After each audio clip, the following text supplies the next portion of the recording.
Welcome दोस्तों, मैं भूपेश पांडे आप सबका स्वागत करता हूं मेरे चैनल EZ क्लासेस पर। आज की क्लास में हम CBSE बोर्ड क्लास 9 के लिए साइंस का chapter number 9 force and laws of motion पढ़ने वाले हैं। तो चलिए स्टार्ट करते हैं।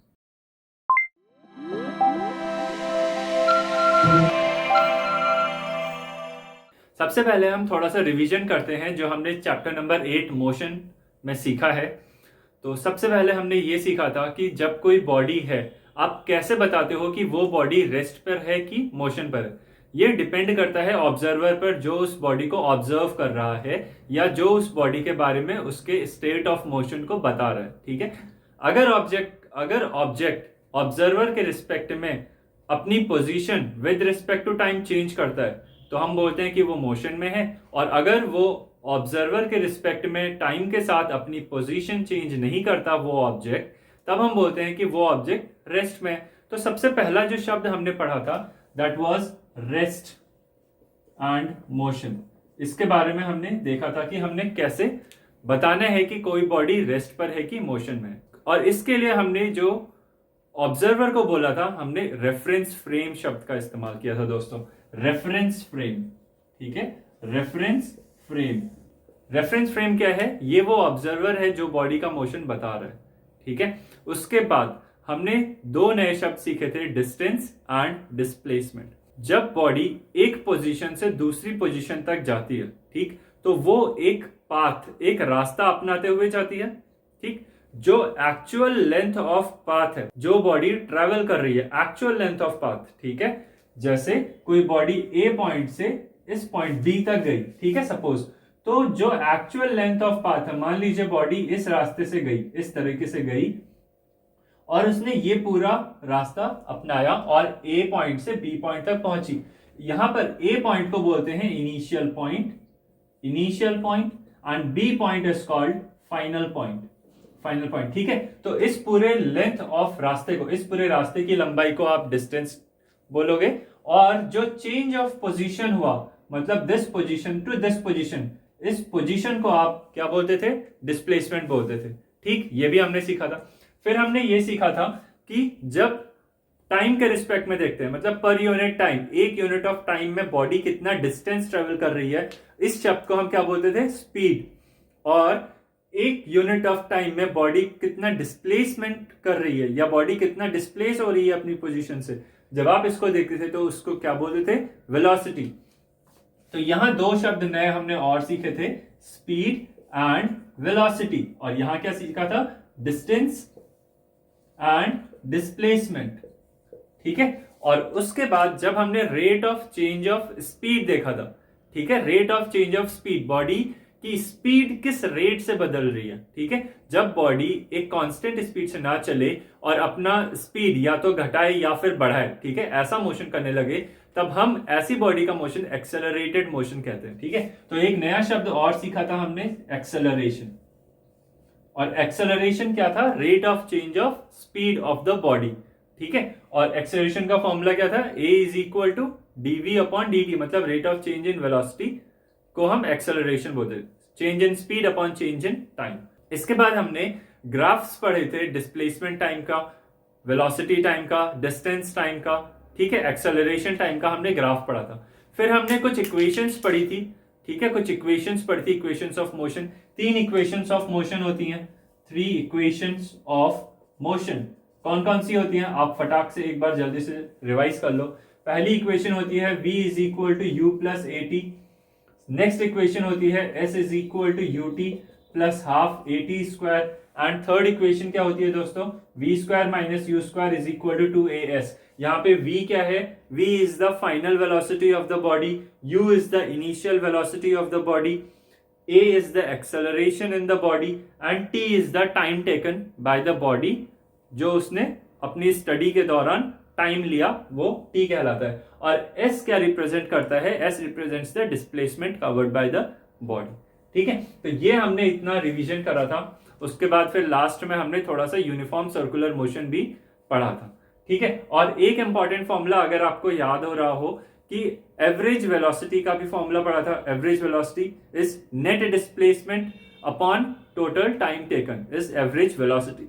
ठीक है, आप इसमें ये मत बोलना है average velocity is total distance upon total time, वो गलत हो जाएगा। एवरेज वेलोसिटी अगर बोले तो net displacement upon time, average speed अगर बोले तो टोटल डिस्टेंस अपॉन टाइम, ठीक है।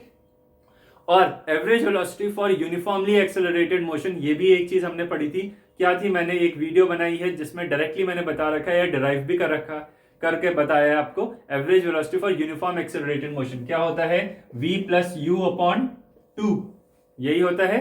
v is the final velocity, u is the initial velocity and 2 divide by 2 करते हैं उसको, तो आपको निकलता है average velocity for uniformly accelerated motion, ठीक है। तो ये एक फॉर्मूला मैंने बताया था। और फिर हमने लास्ट में चैप्टर के एंड में पढ़ा था यूनिफॉर्म सर्कुलर मोशन का थोड़ा सा बेसिक पढ़ा था, ठीक है। ये था पूरा चैप्टर नंबर 8 का जिस्ट, ठीक है। अब हम स्टार्ट करने वाले हैं chapter number 9, that is force and laws of motion. तो इतना बताने का मेरा मकसद बस इतना था बच्चों कि आप उसी फ्लो में चैप्टर नंबर 9 में एंटर करो, ठीक है। तो चलिए स्टार्ट करते हैं हम अब चैप्टर नंबर 9।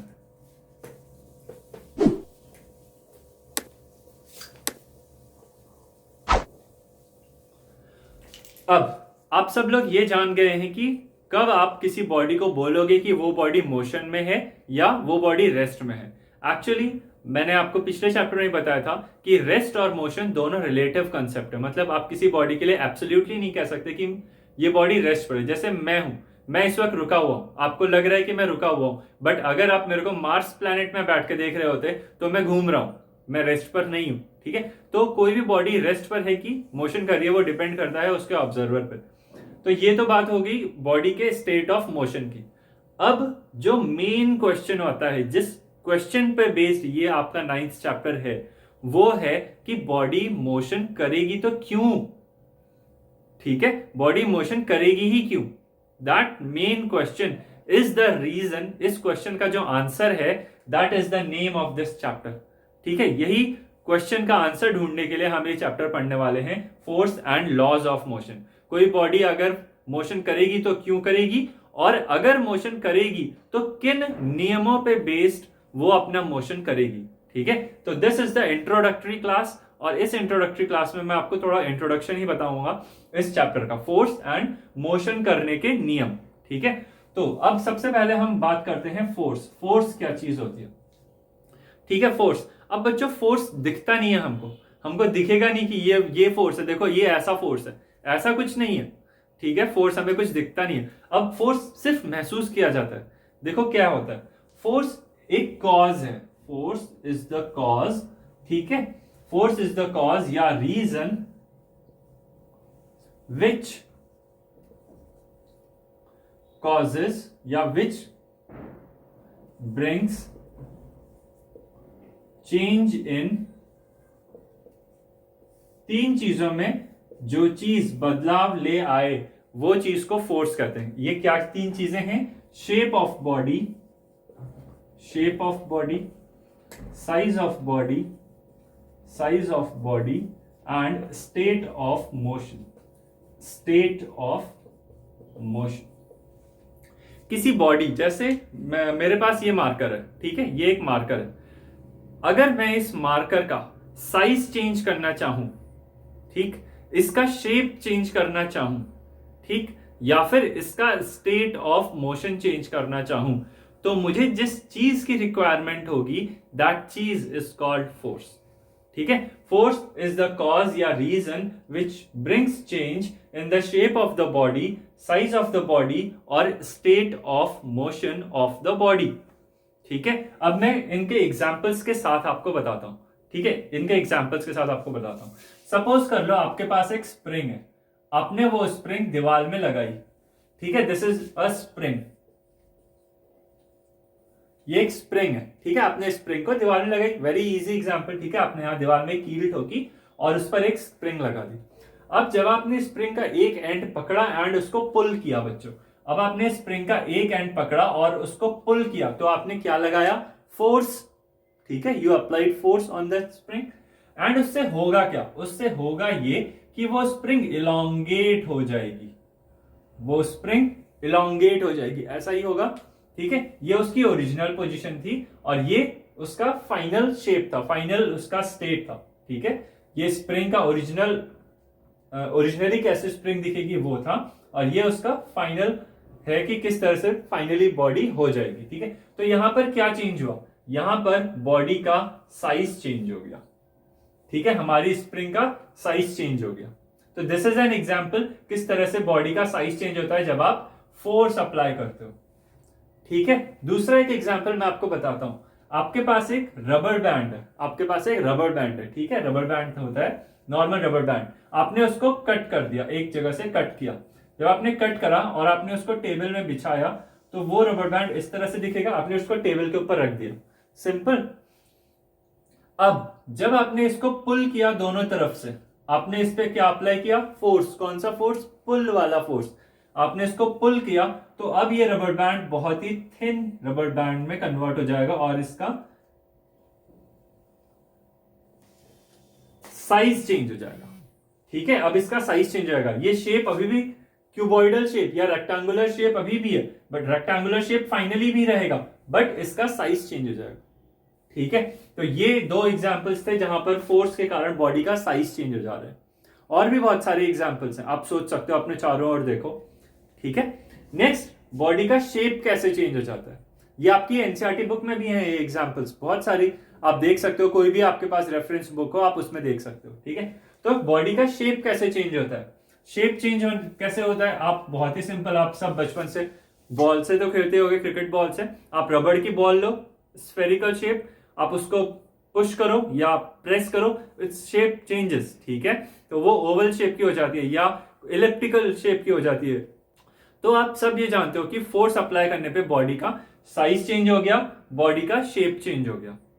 ठीक है, आप नॉर्मली भी देखो, जैसे मैं हाथ पर ऐसे फोर्स अप्लाई करूं तो क्या चेंज हो रहा है, थोड़ा शेप चेंज हो रहा है। ठीक है, तो फोर्स वो कॉज है या वो रीजन है जो एक बॉडी में शेप चेंज कर देता है या साइज चेंज कर देता है। अब हम देखते हैं कि फोर्स किस तरह से बॉडी का स्टेट ऑफ मोशन चेंज कर देता है, और ये बहुत ही इंपॉर्टेंट टॉपिक है बच्चों, जिस पे बेस्ड हमारा ये पूरा चैप्टर है। ठीक है, तो अब हम देखते हैं फोर्स किस तरह से बॉडी की स्टेट ऑफ मोशन पे अफेक्ट करता है।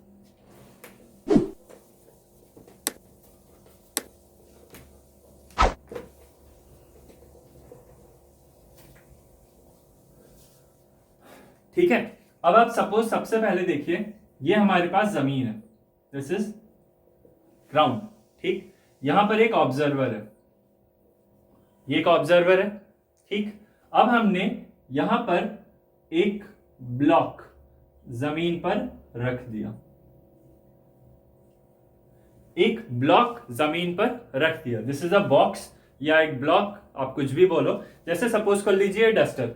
ठीक है, मैंने इस डस्टर को अपने हाथ पे रखा और मैं इस डस्टर को ऑब्जर्व कर रहा हूं, मैं इस डस्टर के बारे में बता रहा हूं, ऑब्जर्वर मैं हूं, मैं इस डस्टर के बारे में बता रहा हूं। अगर मैं अभी पूछूं आपसे सवाल कि क्या ये डस्टर रेस्ट पर है कि मोशन पर है, और मेरे रिस्पेक्ट में, ठीक है, मेरे रिस्पेक्ट में आप बताओ कि ये डस्टर रेस्ट पर है कि मोशन पर है, आप क्या बोलोगे, रेस्ट पर है। This standing still on my hand, ये रेस्ट पर है। ठीक, अब मुझे इस डस्टर का स्टेट ऑफ मोशन बदलना है। मतलब स्टेट ऑफ मोशन क्या होता है, एक ऐसा चीज होती है जो इसके बारे में बताता है कि ये रेस्ट पर है कि मोशन पर है। ठीक है, ये डस्टर रेस्ट पर है कि मोशन पर है, ये बताने जो मैं बता रहा हूं यही इसका स्टेट ऑफ मोशन है। ठीक है ना, तो अब मुझे इसका स्टेट ऑफ मोशन बदलना है, मतलब अगर ये रेस्ट पर है तो मुझे इसको मोशन में लेके आना है। डन, अब मैं इसको मोशन में कैसे लेके आऊंगा आप बताओ। तो आप बोलोगे कि कुछ फोर्स लगा दो ये मोशन में आ जाएगा, आप इसको हिट कर दो मोशन में आ जाएगा।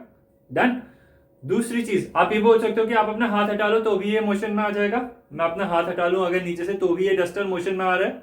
ठीक है, अब ऐसा क्यों हो रहा है, ठीक है, तो आप देखो, जब ये डस्टर मेरे हाथ पे रखा हुआ है, इस पोजीशन में इस डस्टर में क्या क्या फोर्सेस लग रहे हैं, जरा आप एक बात सोचो, इस डस्टर के ऊपर क्या क्या फोर्स लग रहे हैं जब ये मेरे हाथ के ऊपर है, सोचो। तो आप बोलोगे कि ये डस्टर का कुछ वेट होगा, सारे इंसानों का, सारे ऑब्जेक्ट्स का, सारी बॉडीज का कुछ वेट होता है, तो इस डस्टर का भी एक वेट होगा। वो वेट इस डस्टर को कहां खींच रहा होगा, जमीन की ओर, नीचे की ओर खींच रहा होगा। That weight is also a force, ये बात आप याद रखना, वेट इज अ फोर्स। ठीक है। तो अब ये जो बॉडी है, इस बॉडी का एक वेट होगा, वेट जो उस बॉडी को जमीन की ओर धकेलेगा या उस बॉडी को जमीन की ओर खींचेगा। तो इस डस्टर के ऊपर एक फोर्स है, इसका वेट। डन। अब मेरा हाथ देखो, मेरा हाथ इस बॉडी को नीचे जाने से रोक रहा है, ठीक है। मेरा हाथ इस बॉडी को नीचे जाने से रोक रहा है। क्यों? क्योंकि मेरा हाथ इसके वेट को अपोज कर रहा है, इसके वेट को अपोज कर रहा है, ऊपर की ओर धकेल रहा है। डन। तो मेरा हाथ इस डस्टर पे कौन सा फोर्स लगा रहा है? तो आप बोलोगे रिएक्शन फोर्स, इसको बोलते हैं, इस फोर्स को रिएक्शन फोर्स बोलते हैं, ठीक है। इस बॉक्स के ऊपर जमीन रिएक्शन फोर्स लगा रही है, तो इस पर रिएक्शन फोर्स मेरा हाथ लगा रहा है इस वक्त, ठीक है। और क्योंकि क्योंकि इसका वेट और मेरा रिएक्शन जो ऊपर की ओर लग रहा है वो दोनों बराबर हैं बच्चों, इसलिए ये बॉडी रेस्ट पर है, ठीक है। अब अगर मैं अपना हाथ हटा दूं, ठीक है, अगर मैं अपना हाथ हटा दूं तो मैं अपना रिएक्शन फोर्स जो मैं लगा रहा हूं इस पर वो हट जाएगा, ठीक है। बचेगा कौन? सिर्फ इसका वेट, और वेट कहां इसको खींच रहा है? नीचे की ओर। तो देखो क्या होता है, नीचे आ गया, बॉडी नीचे आएगा, ठीक है। क्यों नीचे आएगा? क्योंकि उसका पास वेट है, वो अपने वेट के कारण नीचे आएगा, ठीक है। तो फोर्स क्या चीज है? फोर्स एक कॉज है, ठीक है, जो बॉडी का स्टेट ऑफ मोशन बदल रहा है। सिंपल सा एग्जांपल, मजा आया आपको? अब एक दूसरा एग्जांपल देखो, ठीक है। अब एक दूसरा एग्जांपल देखो, ये एग्जांपल में हमने सीखा था, अगर एक बॉडी है जो कि रुकी हुई है ग्राउंड पर या कहीं पर भी स्पेस में रुकी हुई है, तो अगर वो रुकी हुई है तो उसका मतलब उसकी वेलोसिटी कितनी है? 0। और अगर मुझे इसको चलाना है, इसके स्टेट ऑफ मोशन को बदलना है, तो मुझे क्या करना पड़ेगा? इस पर एक फोर्स लगाना पड़ेगा, तो ये बॉडी क्या करेगी? चल जाएगी, ठीक है। तो इसका स्टेट ऑफ मोशन बदल गया, किसके कारण बदला? फोर्स के कारण। एक और एग्जांपल नेक्स्ट देखो, आप सब लोग ने क्रिकेट तो बहुत ही खेलते होगे, आप लोग अभी भी खेलते ही होगे, ठीक है। तो खेलो, बिल्कुल खेलो, बट पढ़ाई भी अच्छे से करना और खेलना भी खूब सारा जम के, ठीक है। तो चलिए सेकंड एग्जांपल क्रिकेट का। अब आप बैट्समैन हो, ठीक है, आप एक बैट्समैन हो, ये आपका बैट है, ठीक है, आपके पास एक बैट है। अब यहां से बॉल आई इस डायरेक्शन में, एक बॉलर ने आपको बॉलिंग कराई। जब बॉलर ने आपको बॉलिंग कराई तो उसने एक बॉल आपकी तरफ को फेंकी जिसकी एक कांस्टेंट स्पीड होगी, वो एक बॉल एक कांस्टेंट स्पीड से आ रही है मान लो, ठीक है, बॉल की स्पीड कांस्टेंट है, मान लीजिए। तो बॉल आपके पास आई, तो उसका बॉल को अगर देखो तो उसका मोशन का डायरेक्शन क्या है? ये है, ठीक है, स्पीड कांस्टेंट। अब आप बैट से क्या करते हो? आप जब बैट से हिट करते हो बॉल को, तो आप फोर्स लगा रहे हो किस पे? बॉल पे। और उस फोर्स के कारण हो क्या रहा है, या बदल क्या चीज रही है, या क्या चेंजेस आ रहे हैं? उस फोर्स के कारण आप बॉल के मोशन का डायरेक्शन बदल देते हो।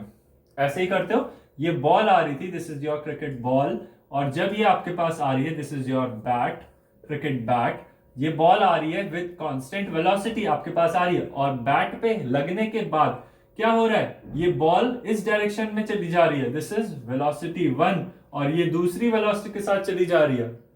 ऐसा होता है। आप सिंपल बैट टक करो तो एक स्पीड से वापस जाएगी, आप कस के शॉट मारो, बॉल दूसरी स्पीड से वापस जाएगी, ठीक है। तो यू अप्लाई फोर्स, एंड आपके फोर्स अप्लाई करने से बॉडी का स्टेट ऑफ मोशन बदल गया। बॉडी कांस्टेंट वेलोसिटी से आती है बट दिस डायरेक्शन में, अब उसकी डायरेक्शन आपने चेंज कर दी। और क्योंकि वेलोसिटी वेक्टर क्वांटिटी है, ये हम पिछले चैप्टर में पढ़ चुके हैं, और वेक्टर क्वांटिटी में डायरेक्शन और मोशन दो चीजें होती हैं। अगर आपने एक भी चीज चेंज कर दी या दोनों चीज चेंज करी, ठीक है, कम से कम एक भी चीज चेंज कर दी, चाहे डायरेक्शन चाहे उसका मैग्नीट्यूड, तो आप बोलोगे कि मोशन चेंज कर दिया, ठीक है, वेलोसिटी में चेंज आ जाता है।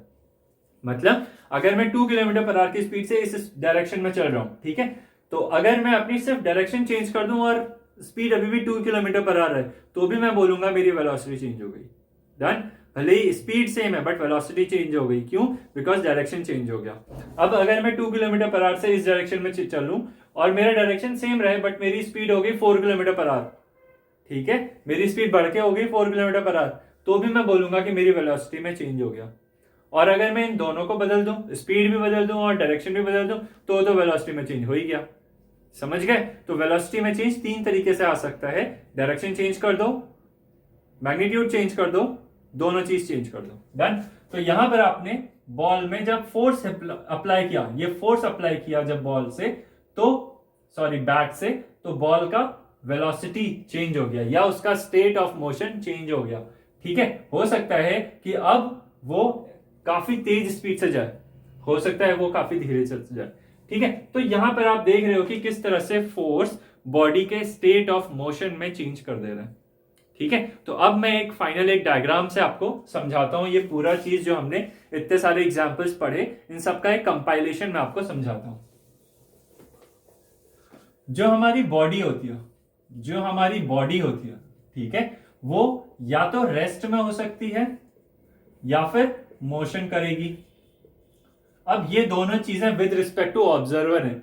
रेस्ट और मोशन एब्सोल्यूट क्वांटिटीज नहीं है, ये ध्यान रखना, ये सब रिलेटिव क्वांटिटीज है। मतलब ऑब्जर्वर के रिस्पेक्ट में, एक पर्टिकुलर ऑब्जर्वर या एक पर्टिकुलर रेफरेंस फ्रेम के ऑब्जर्वर के रिस्पेक्ट में हम बताते हैं कि कोई बॉडी रेस्ट में है या मोशन में, ठीक है। तो अब बॉडी या रेस्ट में है या मोशन में, ठीक है। नाउ नेक्स्ट, जब बॉडी मोशन कर रही है तो मोशन दो टाइप से कर सकती है। कैसे? या तो वो यूनिफॉर्म मोशन करेगी, यूनिफॉर्म मोशन, या फिर वो नॉन यूनिफॉर्म मोशन करेगी, नॉन यूनिफॉर्म मोशन। ये सारे टर्म्स आप पिछले चैप्टर में पढ़ चुके हो, ठीक है। यूनिफॉर्म मोशन कब बोलते हैं? जब आप बॉडी की स्पीड कांस्टेंट होती है, वेलोसिटी बॉडी की कांस्टेंट है, तब उसको आप यूनिफॉर्म मोशन बोलते हो। और नॉन यूनिफॉर्म मोशन कब बोलते हो? जब बॉडी की वेलोसिटी कांस्टेंट नहीं रहती है, ठीक है, जब वो इक्वल टाइम में इक्वल डिस्प्लेसमेंट ट्रेवल नहीं करती है, तब वो नॉन यूनिफॉर्म मोशन कहलाती है। और नॉन यूनिफॉर्म मोशन दो टाइप का होता है, ठीक है, एक्सेलरेटेड या डी एक्सेलरेटेड, या जिसको रिटार्डेशन भी बोलते हैं, डी एक्सेलरेटेड, ठीक है। तो इस टाइप का मोशन होता है। अब देखो, स्टेट ऑफ मोशन यही है, बॉडी रेस्ट में है या मोशन में है, और मोशन किस टाइप का कर रही है, ठीक है। बॉडी का स्टेट ऑफ मोशन चेंज करने के लिए हमें जिस चीज की रिक्वायरमेंट होती है, दैट चीज इज कॉल्ड फोर्स, ठीक है। बॉडी का स्टेट ऑफ मोशन चेंज करने के लिए जिस चीज की रिक्वायरमेंट होती है, दैट चीज इज कॉल्ड फोर्स।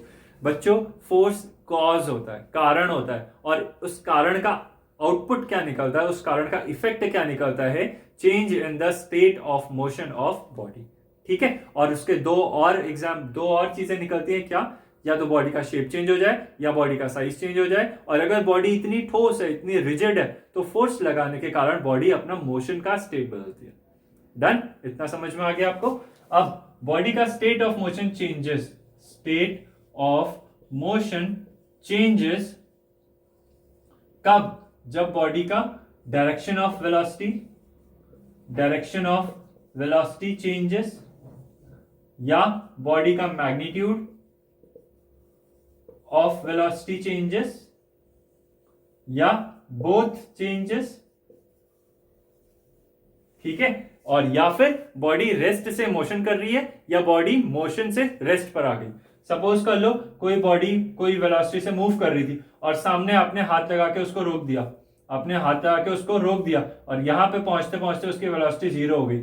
यहाँ पे उसकी कुछ वेलोसिटी थी, यहाँ पे पहुंचते पहुंचते वेलोसिटी जीरो हो गई। तो किसी मोशन कर रही बॉडी को भी रोकने के लिए आपको क्या चाहिए? फोर्स चाहिए, ठीक है। तो फोर्स ये सब चीजें हैं, ठीक है। फोर्स वो कॉज है जो बॉडी का शेप चेंज कर दे, बॉडी का साइज चेंज कर दे, या अगर बॉडी बहुत रिजिड है, बहुत ठोस है, तो बॉडी का स्टेट ऑफ मोशन चेंज कर दे। अगर बॉडी रुकी हुई है तो चला दे, तो चलाने के लिए क्या चीज चाहिए? फोर्स चाहिए। अगर कोई बॉडी चल रही है, उसे रोकना है तो क्या चीज चाहिए? फोर्स चाहिए, ठीक है। उसका डायरेक्शन ऑफ मोशन बदलना है तो क्या चीज चाहिए? फोर्स चाहिए। उसको मैग्नीट्यूड ऑफ वेलोसिटी चेंज करना है, क्या चाहिए? फोर्स चाहिए, ठीक है। तो ये सारी चीजें हैं जो कि फोर्स डील करती है इन सब चीज से, ठीक है। अभी कोई बॉडी इस डायरेक्शन में चल रही है, आपको उसका डायरेक्शन चेंज करना है, तो आप क्या करो? आप इस बॉडी से इस डायरेक्शन में फोर्स लगा दो। बॉडी की वेलोसिटी इस डायरेक्शन में थी, बॉडी इस डायरेक्शन में चल रही थी इस तरीके से। अब आपने क्या करा? इस बॉडी पर ऊपर की ओर फोर्स लगाया, तो ये बॉडी अब क्या करेगी? ऐसे चली जाएगी, बॉडी अपना डायरेक्शन ऑफ मोशन बदल देगी, ठीक है। तो और अगर इस पे आप नीचे फोर्स करोगे तो बॉडी ऐसे चली जाएगी, ऊपर फोर्स लगाओगे ऐसे चली जाएगी, ठीक है। अब बॉडी इस डायरेक्शन में चल रही थी, आपने फोर्स भी इस डायरेक्शन में लगा दिया, तो बॉडी एक्सेलरेट कर जाएगी, स्पीड बढ़ जाएगी। और उल्टी डायरेक्शन में फोर्स लगा दिया तो बॉडी डी एक्सेलरेट कर जाएगी, उसकी स्पीड घट जाएगी। समझ गए ना? तो ये सब चीजें हैं जो कि फोर्स डील करता है। तो अब आपको फोर्स से समझ में आ गया होगा कि फोर्स है क्या। फोर्स एक कॉज है, एक कारण है जो कि बॉडी के स्टेट ऑफ मोशन में बदलाव कर देता है, ठीक है, या फिर बॉडी के शेप में या फिर बॉडी के साइज में बदलाव कर देता है। तो ऐसी चीज को बोलते हैं फोर्स, ठीक है। क्लास 9th में आपके लिए बस इंट्रोडक्शन ही था, खूब सारे भर भर के एग्जाम्पल्स थे क्लास 9th में। आप बस समझो इस चीज को पहली बार कि ये फोर्स है क्या, ठीक है। एक बहुत ही मस्त सा फिनोमेना है साइंस का फोर्स, ठीक है, आप समझ गए होंगे। तो अब 2 टर्म और हैं आपके क्लास 9th के सिलेबस में, that is balanced force, balanced and unbalanced force. Balanced force किसे बोलते हैं और अनबैलेंस्ड फोर्स किसे बोलते हैं, ये 2 चीजें हैं, बस छोटी सी कंसेप्ट है, आप और सीख लो, ठीक है। देखो ये मैं आपको समझा भी चुका हूं, जैसे एक बॉडी है, ठीक है, एक ये ग्राउंड है, इस ग्राउंड पर एक बॉडी रखा है, ठीक है, एक सरफेस है, इस सरफेस पर एक बॉडी रखा है, ठीक है। अब इस बॉडी के ऊपर क्या क्या फोर्सेस लग रहे हैं, तो आप बोलोगे इस बॉडी का weight is also a force, ये याद रखना, और ये ग्राउंड बॉडी पर एक रिएक्शन लगा रहा है आर, ठीक है। देखो जब भी ध्यान से सुनना, जब भी बॉडी पे लगने वाले सारे फोर्सेस बैलेंस्ड हो जाते हैं, ठीक है, जब भी मतलब बॉडी पे सारे लगने वाले फोर्सेस आपस में कैंसिल कर देते हैं एक दूसरे को, तब हम बोलते हैं कि बॉडी पे जो सारे फोर्सेस हैं वो बैलेंस्ड हैं। फिर से एक दूसरा एग्जांपल बताता हूं, मान लीजिए ये एक रोप है, दिस इज अ रोप, ठीक है। अब इस रोप पे 2 लोग इस रोप को पुल कर रहे हैं आपस में, ठीक है, आपने खेला होगा रस्सी वाला गेम, बस वैसा ही, ठीक है। तो यहां से एक आदमी फोर्स लगा रहा है और यहां से दूसरा आदमी, ये आदमी F1 अमाउंट ऑफ फोर्स लगा रहा है, ये आदमी F2 अमाउंट ऑफ फोर्स लगा के इस रोप को खींच रहा है, ठीक है।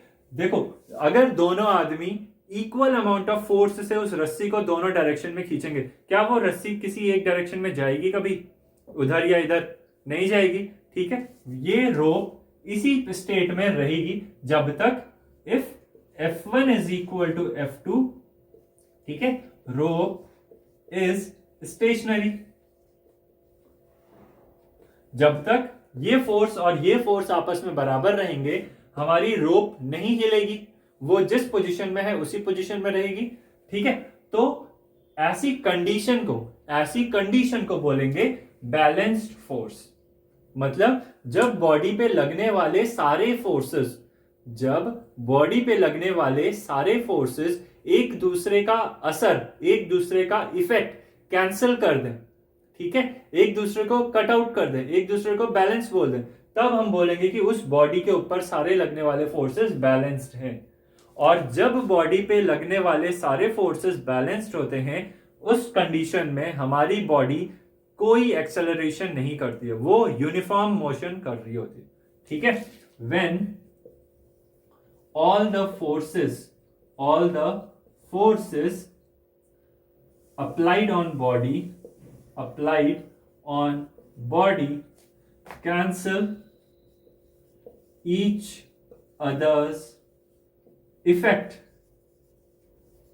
ठीक है, we call that system of forces balanced,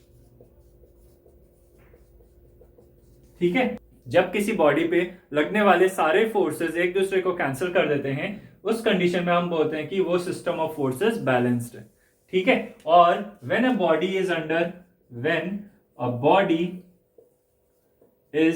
under balanced force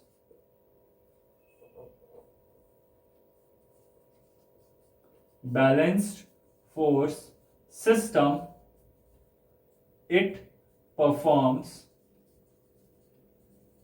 uniform motion,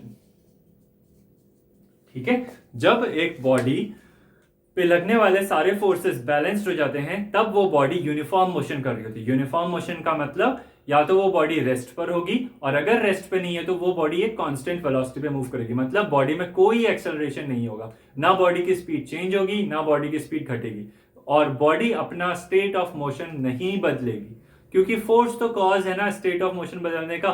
तो जब तक बॉडी पे फोर्स नहीं लगेगा, कोई नेट अमाउंट ऑफ फोर्स लगने का मतलब नेट अमाउंट ऑफ फोर्स, ठीक है, बैलेंस्ड फोर्स नहीं, कोई नेट अमाउंट ऑफ फोर्स, मतलब सारे फोर्सेस कैंसिल नहीं होने चाहिए, कुछ ना कुछ एक फोर्स हो जाना चाहिए ऐसा जो बॉडी पे बचा रह जाना चाहिए। तो वो अगर फोर्स है तो ही बॉडी अपना स्टेट ऑफ मोशन बदलेगी, वरना वो जैसा मोशन कर रही है वैसे ही करेगी। अगर रुकी है तो रुकी रहेगी, अगर यूनिफॉर्म वेलोसिटी से चल रही है तो उसी वेलोसिटी से चलती रहेगी, ठीक है। उसी तरह जैसे मैं आपको बता रहा हूं, ये डस्टर मेरे हाथ में है, ठीक है।